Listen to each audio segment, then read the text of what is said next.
नमस्कार प्यारे साथियों, स्वागत है आपका फिर से आपके अपनी YouTube चैनल श्रीराम अध्ययन मंत्रा में। साथियों, प्रकरण है सूर्यमल मिश्रण कृत वीर सतसई, जो वर्ण सगाई छंदों में बनी हुई है।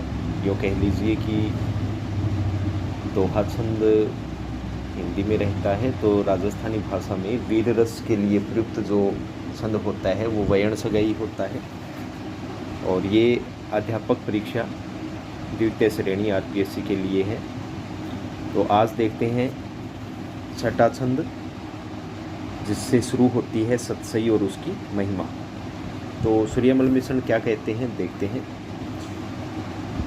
सतसई दोहा मई मिश्रण सूरजमल, जपई भड़खाणी जठई सुने कायरा साल।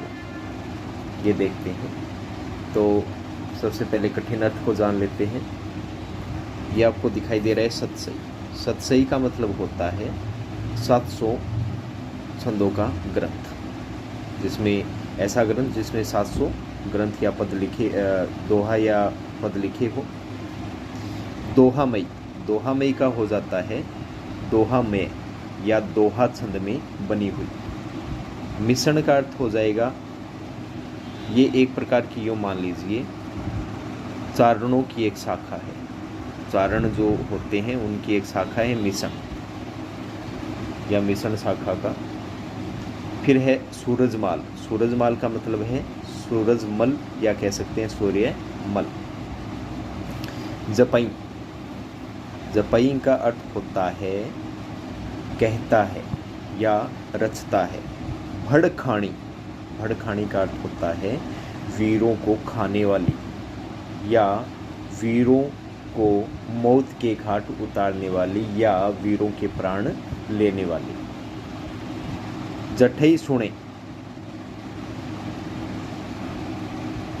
जठई सुने मतलब जठई का अर्थ हो जाएगा जहाँ या जब या वहाँ या तब या उस समय या ऐसे समय में।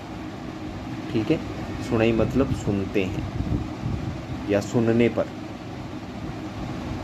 कायरा, कायराम का अर्थ होता है कायरों के लिए। साल, साल का अर्थ होता है सले, और सले या फिर कह सकते हो कांटा या कांटे की भांति चुभने वाली। ठीक है। ये तो हो गई इसके कठिन शब्दार्थ। अब बात करते हैं इसकी व्याख्या की। व्याख्या में क्या कहते हैं सूर्यमल मिश्रण, देखो कि जठई ऐसे समय में जो सूर्यमल मिश्रण है वो दोहा छंद में रचित 700 पदों की सतसई नामक रचना ग्रंथ की करता है, जो सुनई मतलब सुनने पर वीरों के प्राण लेने वाली है और कायरों को कांटे की भांति चुभने वाली है। या यूँ कह सकते हैं कि जिसे सुनकर वीर युद्ध में प्राण दे देंगे और कायर लोग क्या हो उठेंगे, त्रस्त हो उठेंगे साथियों। तो ये इसकी व्याख्या हो गई है। वर्ण सगाई इसमें छंद हो जाएगा। जैसे देखो, सुनई का प्रथम है से और साल का प्रथम है से। ठीक है। अब बात करते हैं, ये वीर रस से युक्त है। नेक्स्ट छंद की ओर चलते हैं। छंद संख्या 7 ये आपके सामने आ गया। नथी रजोगुण जयाम नराम ना पूरो उफान, वे भी सुनता ऊफ नहीं पूरा वीर प्रमाण।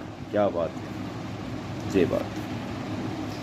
अब देखो, नथी का अर्थ हो जाएगा नहीं है। नथी का मतलब नहीं है। रजोगुण, रजोगुण का अर्थ हो जाता है वीरता। रजोगुण का अर्थ वीरता। जया मतलब जिन। नरा का अर्थ होता है मनुष्य में। ना मतलब नहीं। पूरो मतलब पूरा। उफान का मतलब हो जाएगा उफान या वीरता से युक्त जोश। वही भी यानी कि वे भी। सुनता का अर्थ हो जाएगा सुनते ही या सुनने पर। उफणई मतलब उफनते हैं या उफनेंगे या उमड़ पड़ेंगे। पूरा का अर्थ हो जाएगा पूरे। वीर का मतलब वीरों के, प्रमाण का मतलब हो जाएगा समान, यानी कि वीरों के समान। तो ये इसके कठिन अर्थ हो गए। व्याख्या देख लेते हैं। तो सूर्यमल मिश्रण कहते हैं कि जिन मनुष्यों में, जया नरा मतलब जिन मनुष्यों में वीरता नहीं है, रजोगुण वीरता नहीं है, और न ही उनमें क्या है, पूरा जोश है, वे भी इसको सुनने पर पूरे वीरों के समान न सामने वाले जोश से भर जाएंगे। सीधी सीधी सी बात है कि जो मैं ये रचना लिख रहा हूँ वीर सतसई, तो इसको सुनने पर जिसमें वीरता के गुण नहीं है, जिसमें वीरता का जोश नहीं है, तो उसके अंदर भी इसको सुनते ही वीरता से युक्त जो जोश है वो सामने आ जाता है, अर्थात उनमें वीरता जागृत हो जाती है। अब चलते हैं नेक्स्ट छंद की ओर, लेकिन इसका कला पक्ष जान लेते हैं। वही वर्ण सगाई छंद है। नथी का न प्रथम वर्ण और नरा का प्रथम वर्ण ये समान है, यानी कि एक ही चरण में प्रथम शब्द के का प्रथम वर्ण और उसी का अंतिम जो शब्द है उसका प्रथम वर्ण एक समान होना चाहिए, जैसे नथी में न और नरा में न है। चलते हैं नेक्स्ट छंद की ओर। छंद संख्या 8 आपके समक्ष आ गया है। जे दो ही पख उजड़ा, जूझण पूरा जोध, सुनता वे भड़ सोगणा, वीर प्रकाशन बोध। ये देखते हैं।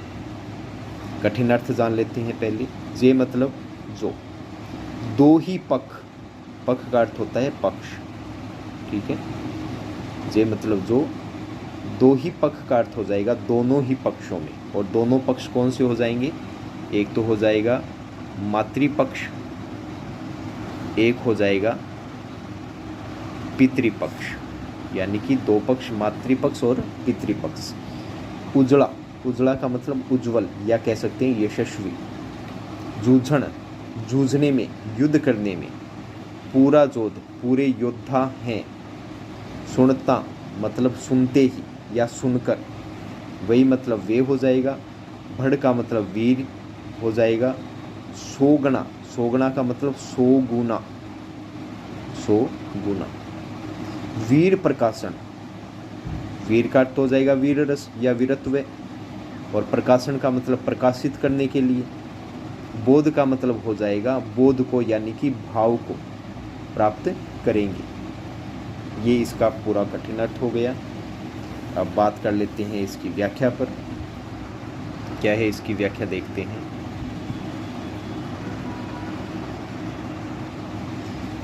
जो वीर पितृकुल और मातृकुल दोनों पक्षों से उज्जवल है। दो पक्ष कौन कौन से, पितृकुल और मातृकुल, यानी कि पितृपक्ष और मातृपक्ष दोनों से ही क्या है, उज्जवल है। या जिन वीरों के पितृकुल और मातृकुल ये दोनों पक्ष क्या है, यशस्वी है। उजला मतलब यशस्वी है। और जो युद्ध करने में पूरे वीर हैं, वे वीर भी तो इसे सुनकर सोगुना वीरत्व प्रकट करने का बोध प्राप्त करते हैं। ठीक है, तो ये हो गया आपका छंद संख्या 8, जिसकी व्याख्या हमने पढ़ ली है। कला पक्ष में वही आपको एक छंद बताना है। कौन सा छंद है? छंद है वर्ण सगाई और रस है वीर। ये कह सकते हैं वीरता का भाव इसमें आ जाता है। और गुण की बात करें तो ओज गुण। नेक्स्ट चलते हैं छंद की ओर। ये आपके समक्ष है 9वां। वयण सगाई वाड़ियाँ पेखी जे रसपोस, वीर हुतासन वोड़ में दिसे हेक न दोष। तो कठिन अर्थ देखते हैं। वयण सगाई का अर्थ हो जाता है वयण सगाई को लाने से, यानी कि कोई भी रचना है, उस रचना में यदि आप वयण सगाई छंद का प्रयोग करते हैं, ठीक है। वाड़ियाँ का अर्थ होता है देखा जाता है, ठीक है। पेखी जे रसपोस, रसपोष का अर्थ हो जाता है रस का पोषण। पेखीजे का अर्थ हो जाता है देखा जाता है, और वाड़ियाँ का अर्थ हो जाएगा लाने से। ठीक है, तो चलते हैं आगे। या कह सकते हैं रसपोष, मैंने बता दिया इसका अर्थ रस का पोषण, या कह सकते हो रस की परिपुष्टि। वीर हुतासन वोड़, यानी कि वीर रस रूपी अग्नि के रंग में। ठीक है, वीर हुतासन वोड़ पूरे का अर्थ क्या हो जाएगा? वीर रस रूपी अग्नि के रंग में। दिसई मतलब दिखाई पड़ता है। हेक, हेक राजस्थानी में मित्रों हो जाएगा एक, और हिंदी में हो जाएगा एक। ठीक है, न मतलब नहीं, दोष का मतलब दोष, यानी कि काव्य दोष। बड़ी अच्छी इन्होंने व्यंजना की है यहाँ पर वीर सतसई की। तो व्याख्या क्या हो जाएगी इसकी? सूर्यमल मिश्रण कहते हैं कि यह देखा जाता है कि पेखीजे मतलब यह देखा जाता है कि वयण सगाई का विन्यास करने से, यानी कि कोई भी रचना है और यदि उसमें आप वयण सगाई का विन्यास करते हो, यानी कि उसका प्रयोग करते हो, तो उससे उसमें वीर रस का क्या हो जाता है? पोषण हो जाता है, और उसमें जितने भी दोष होते हैं वो क्या हो जाते हैं? दब जाते हैं, अर्थात उसमें काव्य दोष नहीं रहते हैं।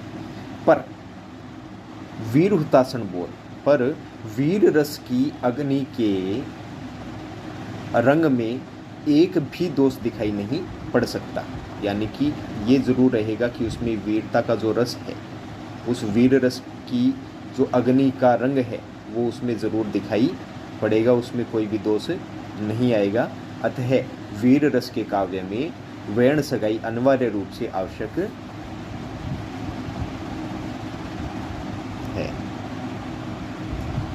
ये हो गया मित्रों पहली बात। इसमें छेकानुप्रास आया है दिसई और दोष दैवर्ण की आवृत्ति से। अब वीर हुतासन यहाँ आया है रूपक अलंकार। क्यों आया है? क्योंकि वीरता रूपी अग्नि का जो रंग है, तो रूपी यहाँ आ गया, तो रूप दिया गया है, तो रूपक अलंकार आ जाएगा। ठीक है, और उसके अलावा वयण सगाई छंद का प्रयोग किया गया है। ठीक है, तो अब चलते हैं नेक्स्ट छंद की ओर। तो इस वीडियो का अंतिम छंद है 10 नंबर। हम 5 छंद एक ही वीडियो में कर रहे हैं, देखते हैं। रण हाली जई चारणा चाहे अब लग चैन, करे सुहड़ जिसड़ी कहो विद सो दूर बणे न। ये देखते हैं, पहले कठिन शब्दार्थ देख लेते हैं। रण का अर्थ होता है युद्ध में। हाली जई मतलब चलिए। चारणा यहाँ संबोधन किया गया है। किसको संबोधन किया गया है? चारणों को। ठीक है, हे चारणों। रण का मतलब युद्ध में, हालीजे मतलब चलिए या देखें। चाहे का अर्थ हो जाएगा देखें। अब लग मतलब अब तक। चैन का मतलब हो जाता है आराम। करई का मतलब होता है करते हैं। सुहड़ का अर्थ हो जाएगा वीर। जिसड़ी का अर्थ हो जाएगा जैसी वैसी। कहू का अर्थ होता है वर्णन करो। विद का मतलब हो जाएगा विधि या कार्य। सो का अर्थ हो जाएगा वह या यह। दूरवणैन, दूरवणैन का अर्थ हो जाएगा, पहले दूर का अर्थ देख लेते हैं। दूर से दूर रहने से। दूर का अर्थ यहाँ क्या हो जाएगा? दूर से दूर रहने से। ठीक है, बणई का अर्थ होता है बनती या बन सकती। नए का मतलब नहीं हो जाएगा। ये इसके कठिन अर्थ हो गए।